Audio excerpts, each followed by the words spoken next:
안녕하세요. 오늘은 우리 숨결의 영향력이라는 주제로 우리의 삶과 마음을 나누고자 합니다. 여러분의 삶 가운데 가장 기분 좋고 행복한 숨결은 무엇이었습니까? 가장 신선하고 깨끗하고 맑고 따뜻한 숨결은 누구의 숨결이었습니까? 봄에 진달래꽃을 볼 때, 개나리를 볼 때, 흐드러지게 핀 꽃들을 볼 때 여러분의 숨결은 어떠했습니까? 엄마와 손을 잡고 걸었을 때의 숨결은 어떤 것이었습니까? 그리고 화가 잔뜩 난 사람이 여러분 앞에 서 있었을 때 여러분이 공포와 억압을 느끼며 도망갔을 때의 여러분의 숨결은 어떠했습니까? 우리가 그 누군가를 비방하고 비난하였을 때 우리들의 숨결은 어떠했습니까? 우리가 자녀를 야단칠 때, 부부싸움을 할 때, 형제들과 다툴 때 우리의 숨결은 어떠했습니까? 우리의 숨결은 우리의 삶의 상황에 따라서, 대상에 따라서 달라졌음을 확인할 수 있지요. 우리가 분노의 자리에 있을 때, 우리가 슬픈 자리에 있을 때, 우리가 다툼의 자리에 있을 때, 우리가 비판의 자리에 있을 때, 불안한 자리에 있을 때 모든 숨결이 다르지요. 독재적인 사람이 우리의 리더였을 때, 억압과 분노의 사람이 우리의 상사였을 때, 소리 지르고 시끄러운 분위기에 우리가 노출되었을 때, 또한 우리가 그러한 주인공이 되었을 때, 두려움에 바들바들 떨릴 때 우리의 숨결을 추억해보고 내가 독재 자리에 있었을 때, 내가 억압과 비난과 무시를 일삼을 때 곁에 있었던 우리 가족이나 이웃은 어떤 숨결이었을까요? 어떤 마음이었을까요? 우리는 자주 나는 그다지 잘못한 것이 없다. 나는 그다지 나쁜 일을 하지 않았다고 생각하지만 그 당시 나의 숨결을 기억해보면 내가 머물렀던 자리에 분노와 억압의 에너지가 머물고 그 에너지는 사람들을 움츠러들게 했을 것입니다. 그 에너지는 다 어디로 갔을까요? 그런 죄를 안 지었다고 우리 내면이 항변할지라도 우리는 이웃을 위축되게 하고 눌리게 하고 암울하게 했을 줄 모릅니다. 우리의 병든 숨결, 악한 숨결을 어떻게 할까요?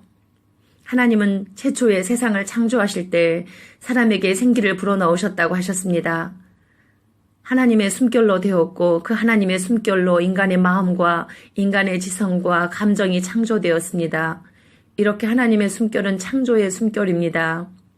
히브리어로 루아흐, 네쉐마로 말할 수 있고 헬라어로는 푸뉴마로 말할 수 있는 이 숨은 호흡이요, 영이요, 바람이요, 기운이요, 영혼으로 다양하게 번역됨을 알 수 있지요. 하나님의 숨은 인류를 창조하시고 자연을 창조하시고 식물이 숨쉬고 성장하고 열매를 맺게 하시고 모든 만물이 생장하고 호흡하게 하신 창조의 숨결입니다. 또한 하나님의 숨결로 살아나는 에스겔 골짜기의 이야기를 아시지요. 에스겔서 37장 1절부터 9절에는 이렇게 기록되어 있습니다. 여호와께서 권능으로 내게 임재하시고 그의 영으로 나를 데리고 가서 골짜기 가운데에 두셨는데 거기 뼈가 가득하더라. 나를 그 뼈 사방으로 지나가게 하시기로 본즉 그 골짜기 지면에 뼈가 심이 많고 아주 말랐더라. 그가 내게 이르시되 인자야 이 뼈들이 능히 살 수 있겠느냐 하시기로 내가 대답하되 주 여호와여 주께서 하시나이다. 또 내게 이르시되 나는 이 모든 뼈에게 대언하여 이르기를 너희 마른 뼈들아 여호와의 말씀을 들을지어다. 주 여호와께서 이 뼈들에게 이같이 말씀하시기를 내가 생기를 너희에게 들어가게 하리니 너희가 살아나리라. 너희 위에 힘줄을 두고 살을 입히고 가죽으로 덮고 너희 속에 생기를 넣으리니 너희가 살아나리라. 또 내가 여호와인 줄 너희가 알리라 하셨다 하라. 이에 내가 명령을 따라 대언하니 대언할 때에 소리가 나고 움직이며 이 뼈 저 뼈가 들어맞아 뼈들이 서로 연결되더라. 내가 또 보니 그 뼈에 힘줄이 생기고 살이 오르며 그 위에 가죽이 덮이나 그 속에 생기는 없더라. 또 내게 이르시되 인자야 너는 생기를 향하여 대언하라. 생기에게 대언하여 이르기를 주 여호와께서 이같이 말씀하시기를 생기야 사방에서부터 와서 이 죽음을 당한 자에게 불어서 살아나게 하라 하셨다 하라. 이에 내가 그 명령대로 대언하였더니 생기가 그들에게 들어가매 그들이 곧 살아나서 일어나 서는데 극히 큰 군대더라고 성경은 기록하고 있습니다. 또한 하나님의 숨결은 거룩하신 숨결입니다. 부활하신 예수님이 제자들에게 오셔서 숨을 내쉬며 성령을 받으라고 하셨지요.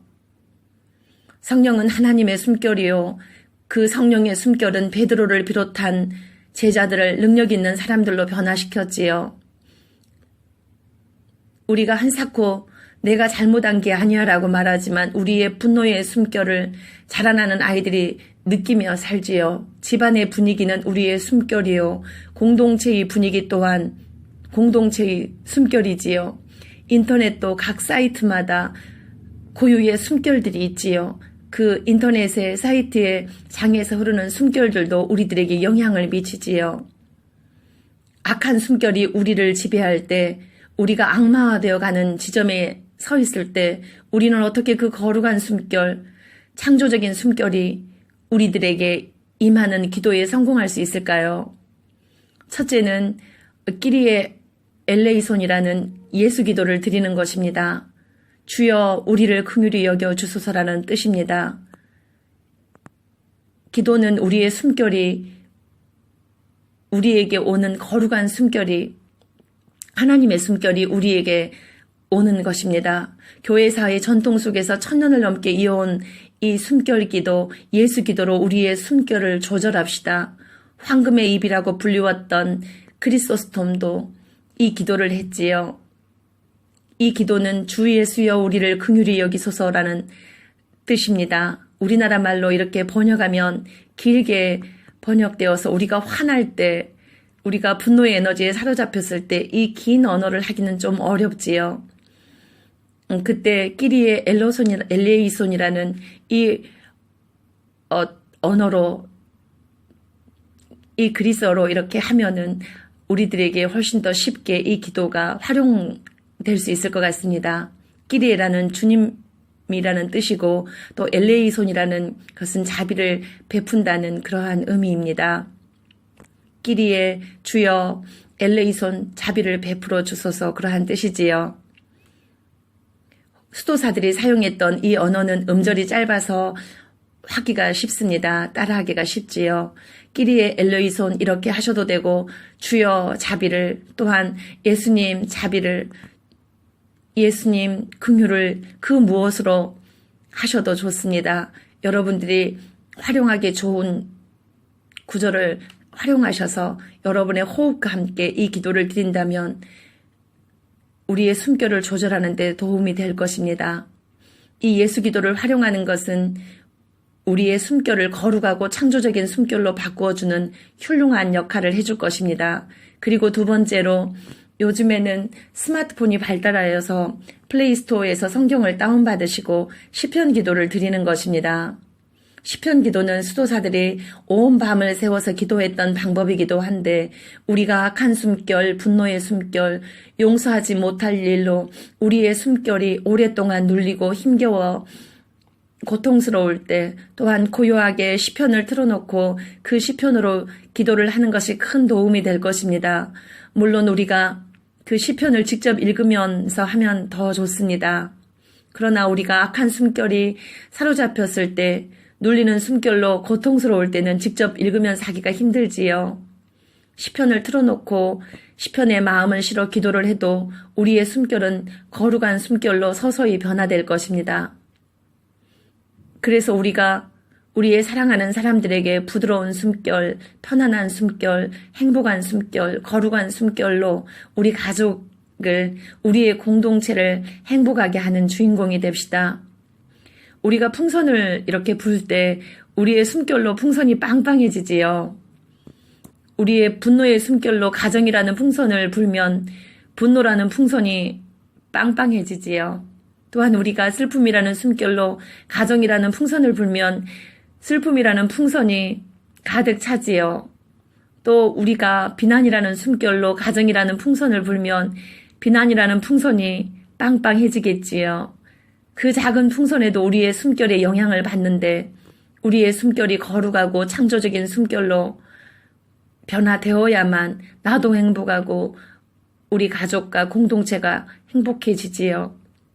그러나 이것이 우리에게 불가능하지요. 우리가 어찌 거룩한 숨결, 창조의 숨결을 매 순간마다 유지할 수 있겠는지요. 그것은 불가능하지요. 그러나 순간마다 내 숨결로 생명을 억압하고 죽이는 일, 생명을 누르는 일을 하고 있지 않나. 나 자신의 숨결을 체크하며 조정하는 일이 이웃사랑의 길이지요. 짜증을 낸 순간, 화가 나는 순간 우리가 본질상 진노의 자식임을 기억하고 창밖에 비가 내리는 풍경을 바라보는 것입니다. 그 순간 끼리의 엘레이선으로 숨결을 가다듬며 앞으로 수천 번, 수만 번 욱하고 우리가 분노할 우리의 성향을 안타까워하면서 숨결을 가다듬으며 기도합시다. 찻장 밖에 내리는 비가 수천 번, 수만 번 내려서 대지를 새롭게 정화하듯이 하나님은 우리를 정화하실 것입니다. 절대로 낙심하지 마시고 나아갑시다. 하나님의 은혜는 비가 내리듯이 날마다 우리를 정화시키는 것으로 이어질 것입니다. 어린 시절에 친구들과 놀다가 다투는 그 똑같은 주제로 더 이상 우리가 우리 친구와 다투지 않듯이 우리가 지금 어려워하고 있는 큰 문제는 이후에 더 이상 문제가 되지 않을 수 있을 것입니다. 그리고 자주 자연을 찾으며 자연의 풍경을 바라보며 우리의 숨결을 재창조의 숨결로 바꿉시다. 하나님의 숨결이 여러분의 모든 것을 새롭게 하듯이 우리의 새로운 숨결이 우리 곁에 있는 사람들을 재창조할 것입니다. 사랑은 대상을 창조하는 것이기 때문입니다.